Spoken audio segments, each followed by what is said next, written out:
Hey, wake up.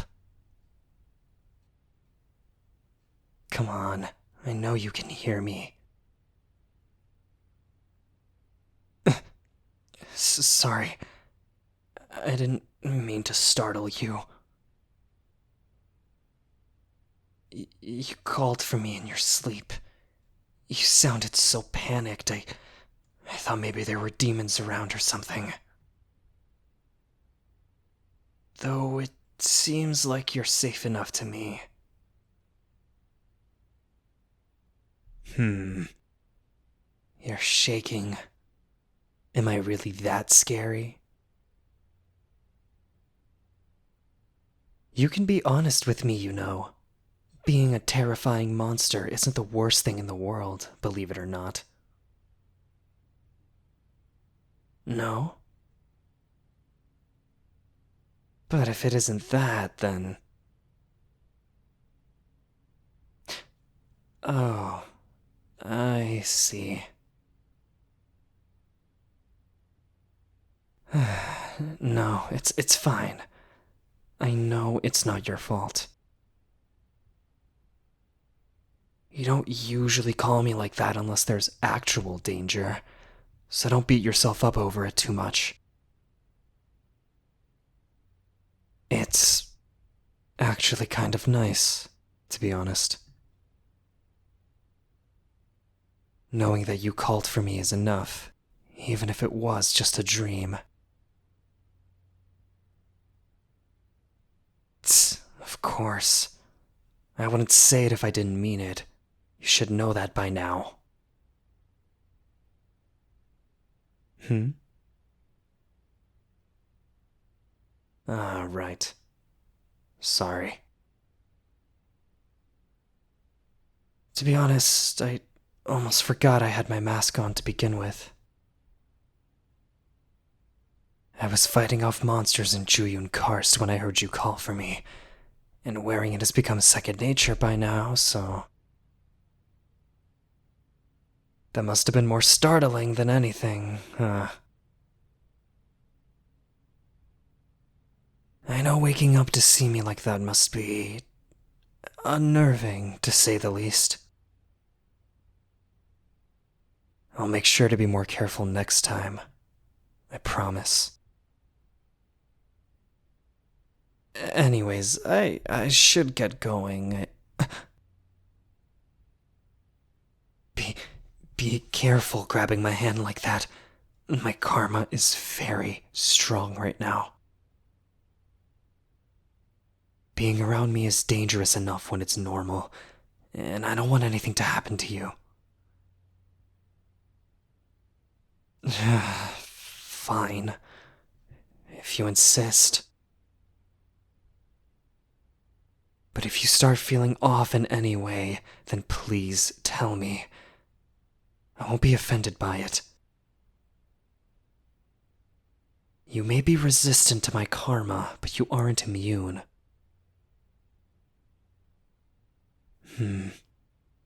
Alright then. Move over a little. I'll slide in next to you.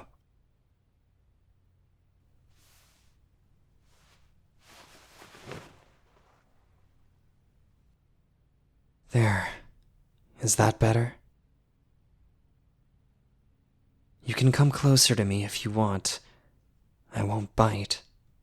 Much.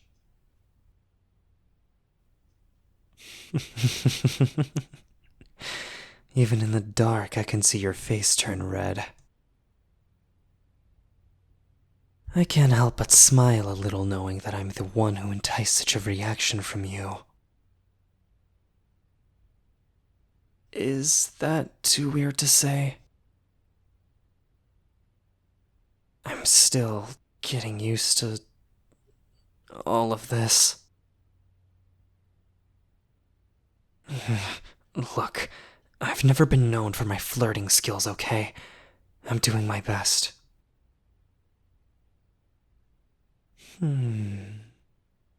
Alright, if you say so.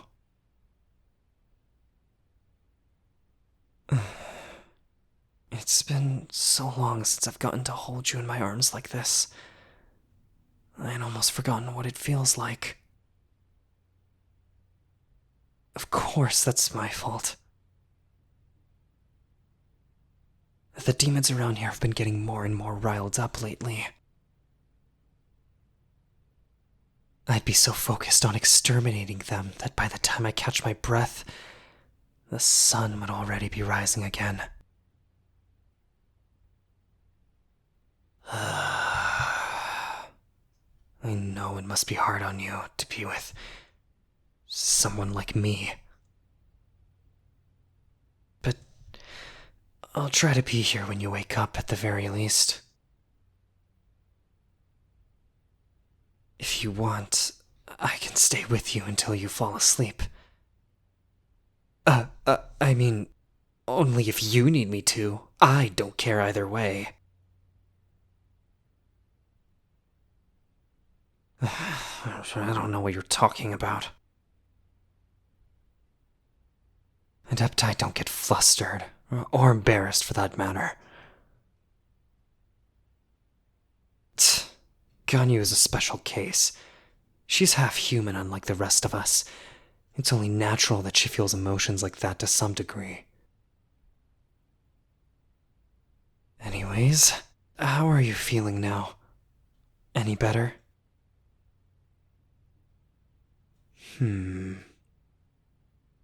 Well, I guess a little is better than none at all. Do you maybe want to talk about it? I see. So that's why you called for me, isn't it? Because of what happened in the dream? You know, nightmares are often just manifestations of a person's fears or whatever they happen to be stressing over at that moment. But why are you afraid that I'll leave you behind? I would never. The Traveler and I are friends at best. I'd never leave you to be with them. You really think I care about that? Yes, they've done a lot for Liyue and other nations as well, but that means little to me in terms of relationships. I fell in love with you, and I don't say that lightly. I'm not the type of person to fall in love easily, and for the longest time, I figured I wouldn't fall in love at all. It was a human emotion that a monster like me could never hope to understand. One that I could never hope to experience. But then you walked into my life. Or rather, crashed into my life. Literally, if I recall correctly.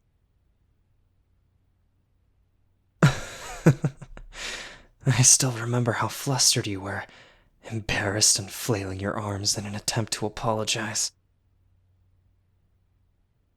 I was shocked you even knew who I was back then. I don't exactly go making a spectacle of myself, for obvious reasons.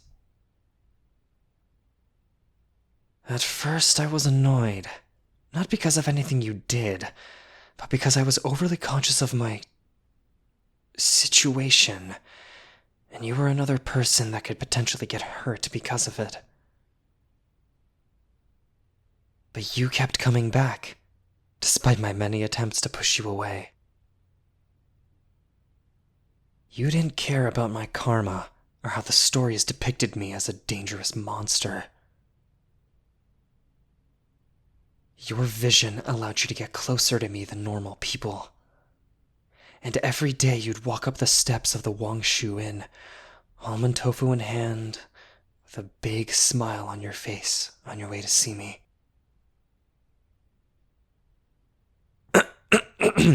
At least that's what the boss lady said.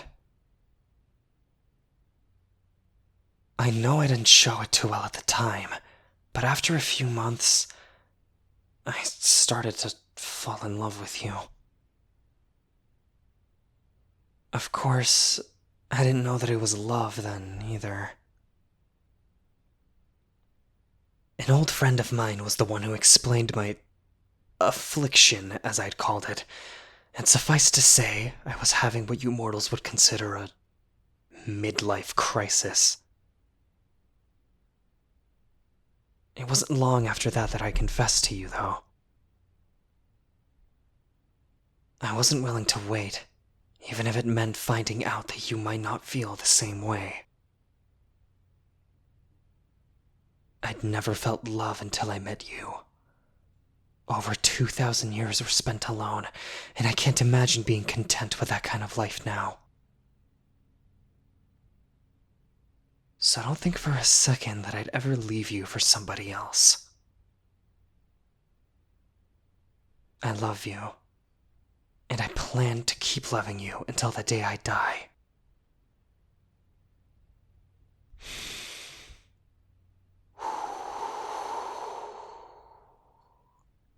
Sorry, that was a bit much, wasn't it?